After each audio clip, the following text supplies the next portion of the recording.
Thank you. Hi, I'm Ani. I'm an alcoholic. Um, wow, I was not expecting this many people. I was told there are going to be about 20 people, like a normal meeting. So I'm sorry if I get a little nervous, and it's been a little while since I've shared. But my story is my story, and I'll try to speak to the truth of my experience.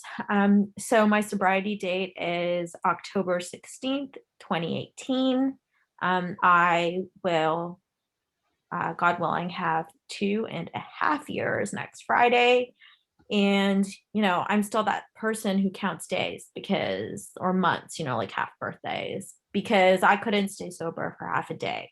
Um, and here I am. It has been a gift. And, I got sober through the grace of higher power. And it was Alcoholics Anonymous that really kept saying, keep coming back. Um, I am I was a chronic slipper. I did not get the program my first or second time. I got it at the 25th time. And I'm not exaggerating. I actually took 25 beginner chips. I gave 24 of them back at my 1 year anniversary. And I kept the 25th one as a reminder that it is just one day at a time. So I guess 15 to 20 minutes.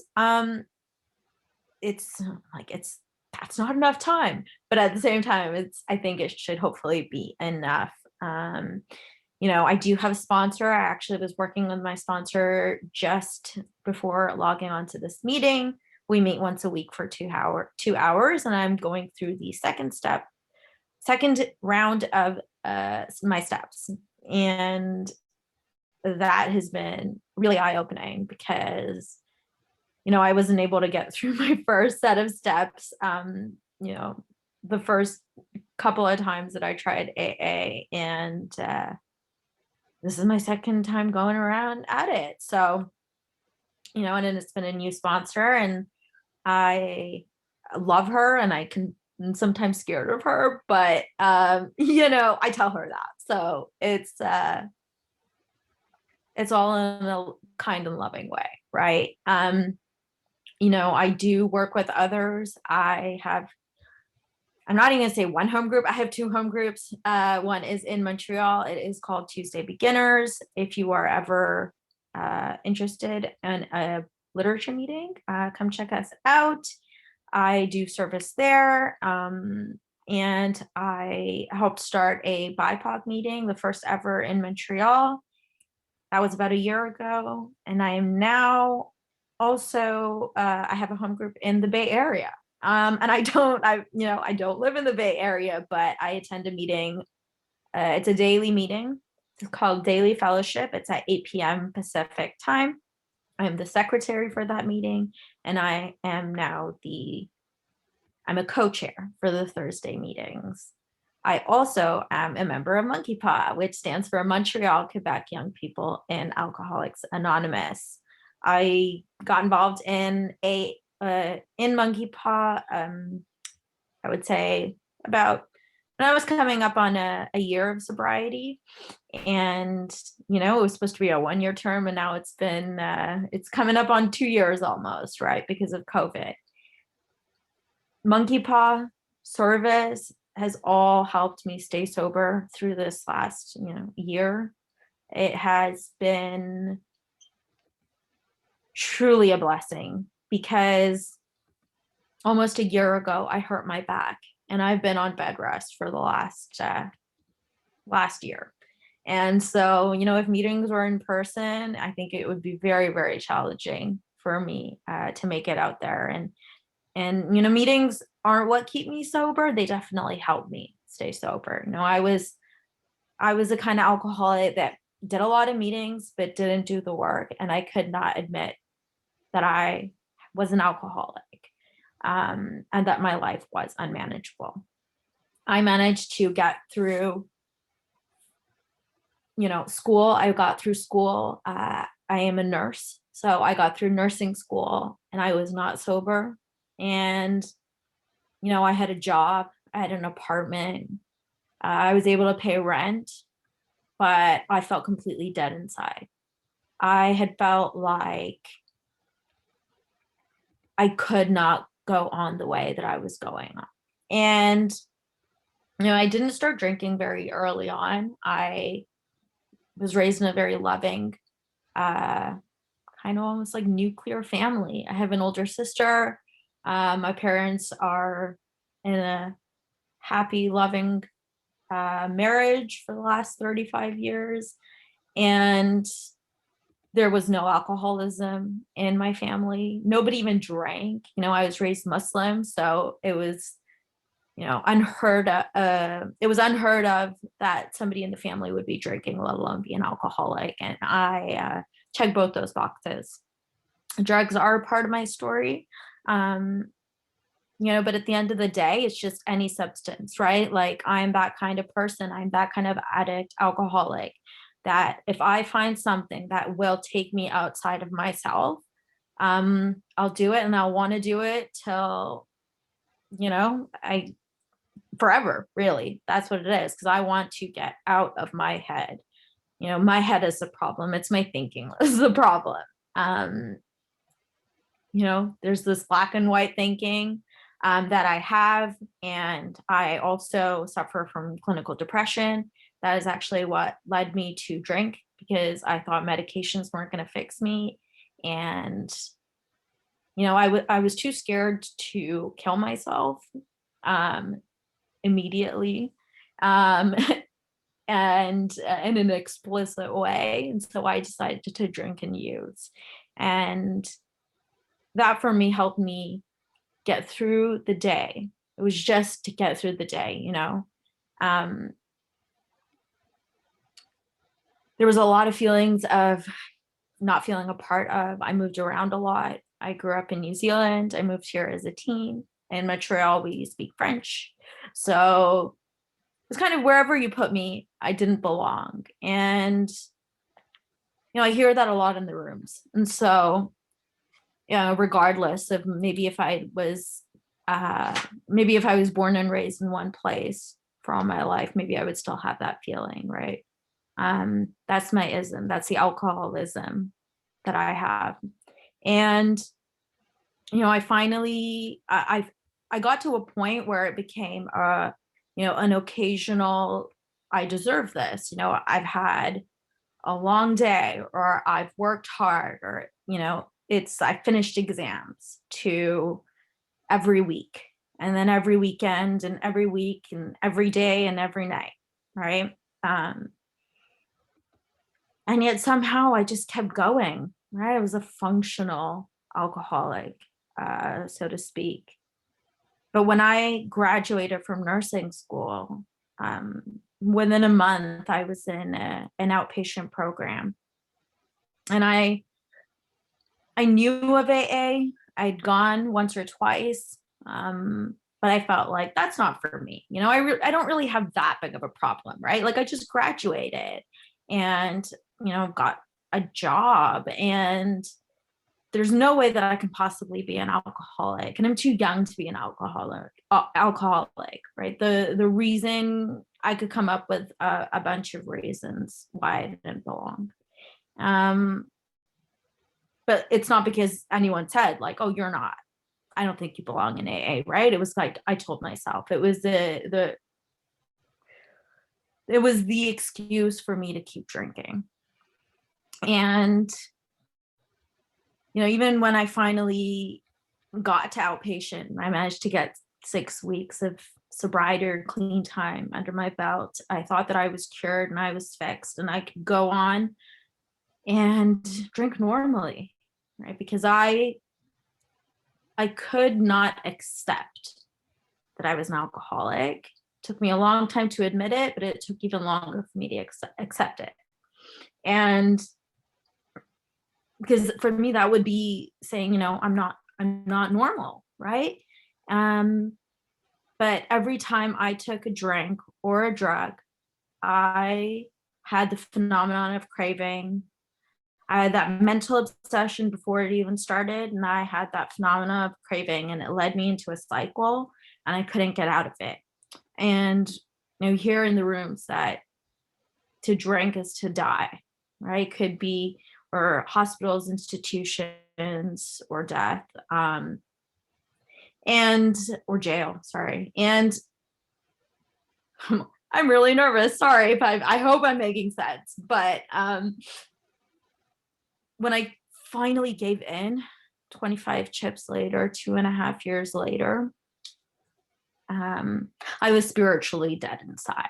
I had all the external things that I could use to justify that I was okay, but I was spiritually dead inside.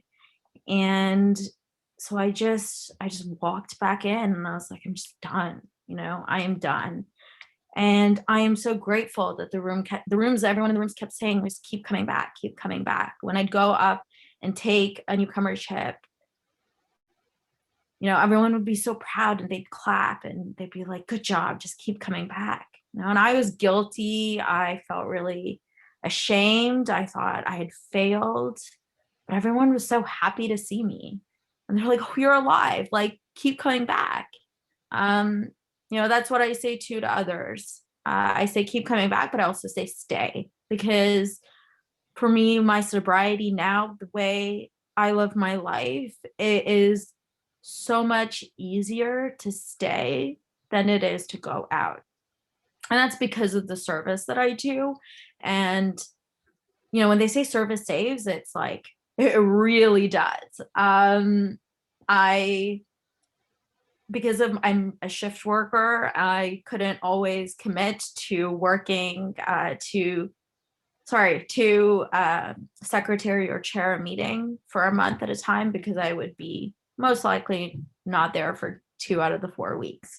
And then COVID hit, and then I had my back injury, and somehow things just fell into place that I was able to, host the very first, one of the very first Zoom meetings in Montreal.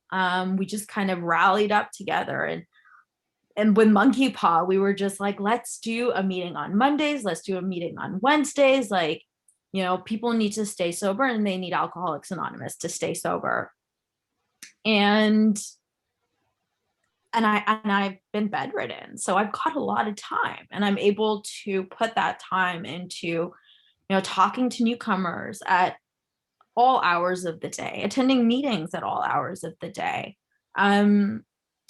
With Monkey Paw, we host, 2 business meetings or service meetings a month.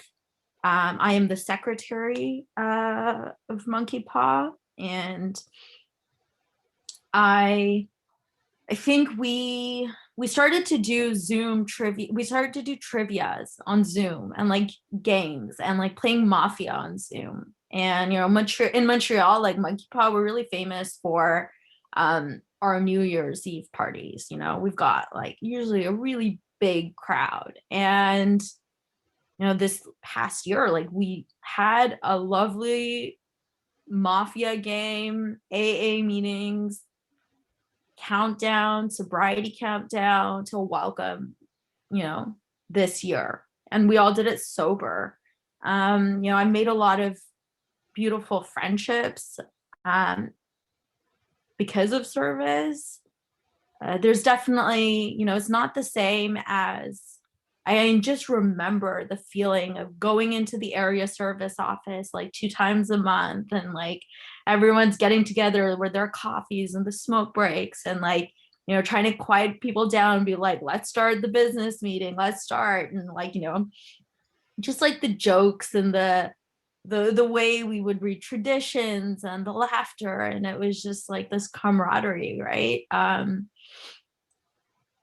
That is something that I miss. Absolutely, I miss that. But I'm able to connect with my fellows, and we are able to provide a space for the newcomer. There are a lot of newcomers here, and I just want to say welcome. Like, it is hard to get sober in any time, but in COVID, like, I can't even imagine. I cannot imagine, right? through the work that I've done, I'm very grateful to say that today, I feel that I'm recovered. And that doesn't mean to say that I can drink and drug like a normie, but that's to say that I'm recovered from that mental obsession and that phenomenon of craving. And it says that in the big book, right? We recoil from liquor as to touch like a hot flame, and that is my experience. And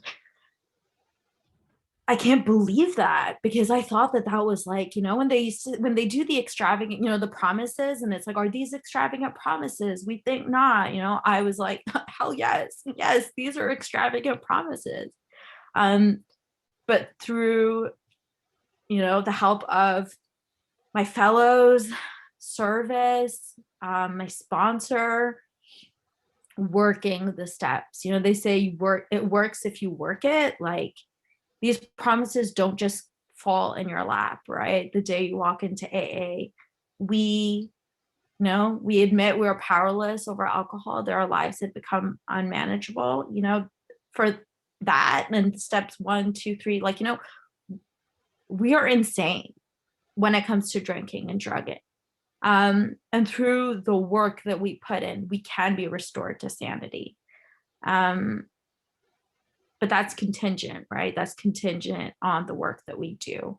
I know I've been like really all over the place. I got really nervous, never spoke at a meeting this big. I know that it's about like service, monkey paw. I just want to say one other thing that, I mentioned that I've been bedridden. I've been on bed rest for the last year.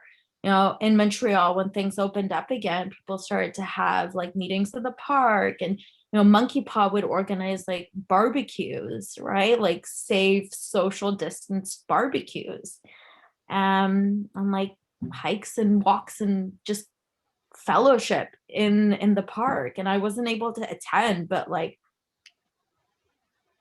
I was just given the opportunity to do service where I was needed. I was able to spend like 3 hours on the phone with like the city council to be like, can we have a barbecue? Like, is this safe? Are we going to get ticketed? I was able to do that. And I put in the work, and it wasn't for me, right? Like, I wasn't able to attend. I'm on bed rest, but I was able to help to create that space and that event so that newcomers would be able to come. And that's what Alcoholics Anonymous is about. It's about carrying the message to other alcoholics.